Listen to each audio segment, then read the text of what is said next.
कहानी की शुरुआत में हम देखते हैं कि कुछ लोग किसी कंपनी की सबसे बड़ी पोस्ट के लिए इंटरव्यू देने जा रहे होते हैं और इस इंटरव्यू के लिए 8 लोगों का सिलेक्शन हुआ होता है और वो लोग काफी खुश नजर आ रहे होते हैं। वहां जाने के बाद उन सबको एग्जामिनेशन हॉल में ले जाया जाता है और उस एग्जाम में कुल 8 सीटें होती हैं और हर सीट पर एक क्वेश्चन पेपर रखा होता है जिस पर कैंडिडेट नंबर लिखा होता है। इस हॉल के दरवाजे पर एक गार्ड भी खड़ा होता है जो किसी की तरफ देख भी नहीं रहा होता, मानो वो यहाँ पर है ही नहीं। फिर वहाँ इन्वेजिलेटर आता है और उनसे कहता है कि इंटरव्यू के इस राउंड तक सिर्फ तुम 8 लोगों को ही चुना गया है और वो इन एग्जाम के रूल्स बताने लगता है। वो उन्हें बताता है कि एग्जाम में आपको सिर्फ एक ही क्वेश्चन का जवाब देना है और उस सवाल के लिए आपको 80 मिनट दिए जाएंगे। फिर वो उन्हें एग्जाम के 3 रूल्स बताता है और पहला रूल ये होता है कि तुम लोग ना मुझसे और ना ही इस गार्ड से कुछ बोल सकते हो और अगर ऐसा किया तो तुम फौरन डिस्क्वालीफाई हो जाओगे। दूसरा रूल यह है कि अगर आपने एग्जाम शीट को खराब किया तो भी आप डिस्क्वालीफाई हो सकते हो और तीसरा और आखिरी रूल ये है कि अगर आपने इस रूम से एक भी कदम बाहर रखा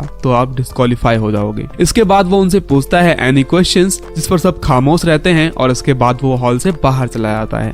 जब सभी कैंडिडेट्स अपना क्वेश्चन पेपर देखते हैं तो उन्हें पता चलता है कि सबके क्वेश्चन पेपर्स ब्लैंक हैं और किसी के भी पेपर पर कोई सवाल नहीं है। उन्हें ये देखकर कुछ समझ ही नहीं आ रहा होता कि आखिर अब करना क्या है। तभी उनमें से एक लड़की अपने पेपर पर लिखती है कि उसे यकीन है कि उसे जॉब मिल जाएगी, लेकिन तभी उसके पास गार्ड आता है और उसे एग्जाम हॉल से बाहर निकाल देता है क्योंकि उसने अपना पेपर खराब कर लिया था। ये देखकर वो लोग और ज्यादा परेशान हो जाते हैं। तभी उनमें से एक कैंडिडेट कहता है कि हम भले ही इन्वेजिलेटर या गार्ड से बात नहीं कर सकते लेकिन हम आपस में तो बात कर सकते हैं। इसके ऐसा करने पर उसे कोई बाहर नहीं निकालता, इसलिए वो लोग आपस में बात करना शुरू कर देते हैं और अब वो लोग समझ चुके होते हैं कि उन्हें इस एग्जाम में सवाल का जवाब नहीं बल्कि सवाल ढूंढना है। उनमें से एक कैंडिडेट कहता है कि हम सब लोग मिलकर सवाल ढूंढ सकते हैं। वो लोग अंदाजा लगाते हैं कि शायद ये लोग हमारा टीम वर्क ही चेक करना चाहते हैं, इसलिए इन्होंने ये क्वेश्चन पेपर ब्लैंक छोड़ रखा है। उनमें से एक शख्स अपना नाम बताने वाला होता है लेकिन उसे रोकते हुए दूसरा कैंडिडेट कहता है कि एग्जाम में हमारा नाम नहीं बल्कि कैंडिडेट नंबर लिखा है, इसलिए हमें अपना नाम नहीं लेना चाहिए। इसलिए वो लोग अपने निकनेम रखते हैं और वहाँ एक नीग्रो बैठा होता है जिसका नाम वो ब्लैक रखते हैं और एक गोरे लड़के का नाम व्हाइट रखते हैं और वहाँ एक लड़की होती है जिसके बाल ब्लॉन्ड होते हैं, इसलिए वो उसका नाम ब्लॉन्ड रख देते हैं। वहाँ 2 लड़के और लड़कियां और होते हैं और उनमें से एक लड़का किसी से कुछ बोल ही नहीं रहा होता, मानो वो वहाँ मौजूद ही ना हो। उसके बाद वो कहता है कि हमें इन्वेजिलेटर ने सीट से खड़े होने के लिए भी मना नहीं किया है, इसलिए वो खड़ा हो जाता है और इसके बावजूद गार्ड उसे कुछ नहीं कहता, यानी अब वो लोग खड़े होकर भी क्वेश्चन को ढूंढ सकते हैं। और वहाँ मौजूद एक लड़की उनसे कहती है कि शायद क्वेश्चन पेपर पर लिखा हुआ सवाल इनविजिबल हो। ये सुनते ही वो लड़का फौरन उस पेपर को लाइट के आगे करता है लेकिन उसे कोई सवाल नहीं मिलता। इस पर दूसरी लड़की उनसे कहती है कि शायद हमें सवाल पेंसिल शेडिंग करने से मिल जाए, मगर उन्होंने पहले ही देखा था कि पेपर पर लिखते ही पहली लड़की का डिस्क्वालिफिकेशन हो चुका है, इसलिए वो करने से डर रहे होते हैं। इसलिए व्हाइट उससे कहता है कि ये तुम ही क्यों नहीं ट्राई करती। वो शेडिंग करने ही वाली होती है तभी ब्लैक उसे याद दिलाता है कि पेपर पर लिखते ही वो डिस्क्वालीफाई हो सकती है। इसके बाद एक लड़की कहती है कि ऐसा भी मुमकिन है कि एक के क्वेश्चन दूसरे की शीट पर लिखे हों। इस पर ब्लैक कहता है कि शायद हम सबको एक ही सवाल का जवाब देना हो और वो सवाल हम में से किसी एक के क्वेश्चन पेपर पर हो। ये सुनते ही व्हाइट उठता है और सबके क्वेश्चन पेपर्स लेकर लाइट के सामने चेक करने लगता है, लेकिन वो शांत बैठा हुआ लड़का अपना पेपर देने से मना कर रहा होता है। लेकिन व्हाइट उसके पास भी जाता है और उसका क्वेश्चन पेपर लेकर उसे भी चेक करने लगता है, लेकिन वहाँ भी उसे निराशा ही हाथ लगती है। वो लोग परेशान होने लगते हैं कि आखिर सवाल ढूंढे तो ढूंढे कैसे। तभी ब्लैक कहता है कि शायद वो सवाल किसी ऐसी चीज से लिखा हो जो नॉर्मल लाइट में ना विजिबल हो। तभी ब्लॉन्ड देखती है कि वहाँ दीवारों में एक अजीब सी ब्लू कलर की लाइट है और वो उस लाइट को ऑन करने के बारे में सोचने लगते हैं, लेकिन उन्हें ये ही नहीं पता होता कि रूम की बाकी लाइट्स को ऑफ कैसे करें। ब्लैक उनसे कहता है कि ये एक इमरजेंसी लाइट है, यानी अगर हमने बाकी की लाइट्स को बंद कर दिया तो ये अपने आप ही ऑन हो जाएगी। इसलिए वो लोग एक एक करके सारी लाइट्स को तोड़ने लगते हैं, लेकिन उनमें से कुछ लोग मना कर रहे होते हैं क्योंकि अगर सारी लाइट्स बंद होने के बावजूद अगर ब्लू लाइट नहीं जली तो वो लोग क्या करेंगे। इसके लिए वो लोग आपस में वोटिंग करते हैं कि लाइट्स को तोड़ा जाए या नहीं और आपस में वोटिंग करने पर 4 लोग इस बात से सहमत होते हैं कि लाइट्स को तोड़ने का रिस्क हम लेंगे और इसलिए वो लोग वहाँ की सारी लाइट्स तोड़ देते हैं और इसमें किस्मत भी उनका साथ देती है और वहाँ की ब्लू लाइट फौरन ऑन हो जाती है। इसके बाद वो लोग एक एक करके अपना क्वेश्चन पेपर उस लाइट के सामने रखते हैं, लेकिन यहाँ भी उनके हाथ निराशा ही लगती है और उन्हें कोई सवाल नहीं मिलता। सब लोग परेशान होने लगते हैं क्योंकि 20 मिनट बीत चुके होते हैं और अब उनके पास सिर्फ 1 घंटे ही बचे होते हैं। तभी व्हाइट का खुराफाती दिमाग चलता है और वो कहता है कि इन्वेजिलेटर ने हमें अपना पेपर खराब करने से मना किया है, लेकिन हम दूसरे का पेपर तो खराब कर सकते हैं। इसलिए वाइट उस लड़की का पेपर लेता है जिसे गार्ड ने पहले ही डिस्क्वालीफाई कर दिया था, और वो उसके पेपर पर पेंसिल से शेडिंग करने लगता है, लेकिन इसके बाद भी उसे नाकामी हाथ लगती है। इसके बाद वाइट कहता है कि हम एक पेपर के 4 टुकड़े कर उस पर अगर पानी डालें तो शायद हमें कुछ नजर आ जाए। इसलिए वो उसके 4 टुकड़े कर देता है और उसे साइड में रखकर उस पर टॉयलेट कर देता है। उसकी इस वियर्ड हरकत से सब लोग वहाँ परेशान होने लगते हैं। तभी अचानक कोने में बैठा वो आदमी रोने लगता है और रोते हुए फ्रेंच लैंग्वेज में कहता है कि इससे तुम्हारी अपनी असलियत जाहिर होती है। इसके बाद वहाँ एक कैंडिडेट कहता है कि शायद ये कोई एग्जाम ना हो बल्कि एक गेम हो, और वहाँ लगे काले शीशे को देखकर कहता है कि शायद इन्वेजिलेटर इसके पीछे से हमें देखकर हम पर हंस रहा हो। तभी उनमें से एक लड़की कहती है कि नहीं, ये कंपनी मामूली कंपनी नहीं है, इसका सीईओ हर चीज पर नजर रखता है और इस शीशे के पीछे अगर कोई होगा भी तो वो सीईओ ही होगा। और यहाँ हमें एक बहुत ही अजीब बात मालूम होती है कि ये लोग जिस कंपनी के लिए इंटरव्यू देने आए हैं उनमें से किसी को इस कंपनी का नाम तक नहीं मालूम, क्योंकि ये एक ऐसी कंपनी थी जो किसी बीमारी के लिए दवा की खोज में लगी है। तभी एक लड़का उस लड़की से कहता है कि लेकिन वो कंपनी ने तो नुकसान के चलते हायरिंग्स बंद कर दी थी। इसके जवाब में वो लड़की कहती है कि नहीं, वो सिर्फ दुनिया की नजर में बंद हुई थी, और ये भी हो सकता है कि उन लोगों ने इस बीमारी की मेडिसिन बना ली हो और सक्सेस के बाद हमें हायर कर रहे होंगे। फिर उन्हें एक फायर अलार्म दिखाई देता है, जिसे देखकर वो लोग सोचते हैं कि शायद उसमें ऐसा कुछ लिक्विड हो जिससे पेपर पर लिखा हुआ क्वेश्चन विजिबल हो जाए। इसके लिए वो लड़की गार्ड की जेब से लाइटर निकाल लेती है ताकि वो उससे आग लगाकर उसमें कोई लिक्विड या पानी हो तो उसकी हेल्प ले सके। वो लाइटर जलाकर उस तक पहुंचने की कोशिश कर रही होती है, लेकिन वहां तक नहीं पहुंच रही होती। इसलिए व्हाइट उसे एक पेपर फोल्ड करके देता है ताकि वो उसे जलाकर फायर अलार्म बजा सके। वो उसमें आग लगाकर अलार्म के पास ले आती है, लेकिन आग बुझने के बाद उसे एहसास होता है कि व्हाइट ने जो पेपर उसे दिया था वो उसी का क्वेश्चन पेपर था, और इस वजह से उसका पेपर भी खराब हो चुका है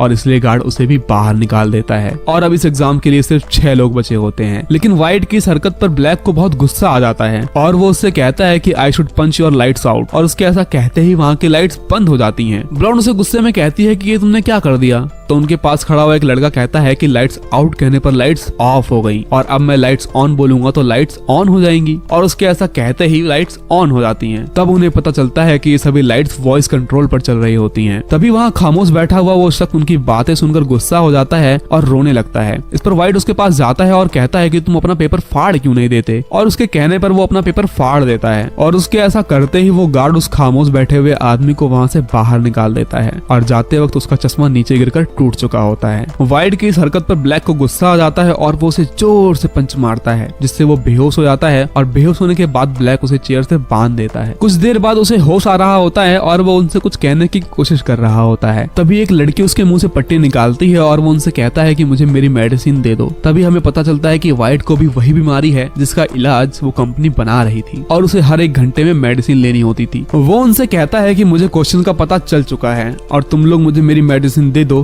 तो मैं तुम्हें सवाल बता दूंगा। लेकिन जब ब्लैक उसकी पॉकेट चेक करता है तो उसे कोई मेडिसिन नहीं मिलती। तभी वहाँ एक लड़के को उस लड़की पर शक होने लगता है जिसने व्हाइट की पट्टी खोली थी, क्योंकि वो उसी कंपनी में जॉब करती थी। वो उससे कहता है कि मैं तुम्हें पहचान चुका हूँ, तुम यहाँ हम पर नजर रखने के लिए हो और हमारा ध्यान भटका रही हो। वो उससे पूछने लगता है कि मुझे बताओ कि आखिर सवाल क्या है। इसके जवाब में वो कहती है कि मैं यहाँ निचले स्तर पर काम करती थी और मैंने आज तक सीईओ को तो देखा भी नहीं है और मुझे इस सवाल के बारे में कुछ नहीं पता। तभी व्हाइट का शरीर कांपने लगता है और ब्लैंड कहते हैं कि शायद ये नाटक कर रहा है, लेकिन ब्लैक उससे कहता है कि नहीं, ये नाटक नहीं कर रहा, इसे वही बीमारी है जो मेरी बीवी को थी। फिर ब्लैंड कहती है कि अगर इसके पास वो मेडिसिन थी और अब नहीं है तो यानी इसकी मेडिसिन हम में से ही किसी एक के पास है और इसलिए हमें एक दूसरे की तलाशी लेनी चाहिए। और अब उनके पास सिर्फ 15 मिनट बचे होते हैं। तभी एक लड़की उस लड़के के पास जाती है और उससे कहती है कि मुझे तुम पर शक है, और वो उससे पूछती है कि तुमने अपनी बबल खाकर कहाँ रख। फिर वो देखती है कि उसने वो पिल को बबल में चिपकाकर छुपा लिया था। वो पिल लेकर उसे खिलाने लगती है, लेकिन तभी वो उस पर हाथ मार देता है जिससे वो मेडिसिन ड्रेनेज में गिर जाती है। व्हाइट की ऐसी हालत को देखकर वो लड़की कैमरा में देखकर कहती है कि इन्वेजिलेटर तुम्हें दिखाई नहीं दे रहा, वो आदमी मरने वाला है। ऐसा करने पर वो गार्ड आता है और उसे वहाँ से बाहर निकाल देता है क्योंकि उसने रूल तोड़ दिया था। यानी उस रूम में अब सिर्फ 4 कैंडिडेट ही बचे हैं। इसके बाद ब्लॉन्ड पिन से वही पिल निकालती है और व्हाइट को खिला देती है। व्हाइट को होश आ जाता है और वो लोग उससे कहते हैं कि हमने तुम्हें पिल दे दी है, अब तुम हमें सवाल बताओ। वो उनसे कहता है कि जो यहाँ सबसे आखिर तक रह गया वही सिलेक्ट हो जाएगा। जाएगा, यहाँ कोई क्वेश्चन तो है ही नहीं। इतना कहते ही वो गार्ड के पास दौड़कर बंदूक लेने वाला होता है, लेकिन उससे पहले ही ब्लैक जाकर वो गन ले लेता है और वो व्हाइट पर गन तान लेता है, जिस पर व्हाइट उससे कहता है कि तुम मुझे नहीं मार सकते। ब्लैक उसे शूट करता है लेकिन गोली नहीं चलती। वो चेक करने लगता है, इतने में व्हाइट उससे गन छीन लेता है, लेकिन व्हाइट से भी गोली नहीं चलती। और फिर उन्हें पता चलता है कि गन पर गार्ड के फिंगरप्रिंट लगे हैं और व्हाइट गार्ड के हाथ से गन को पकड़वाता है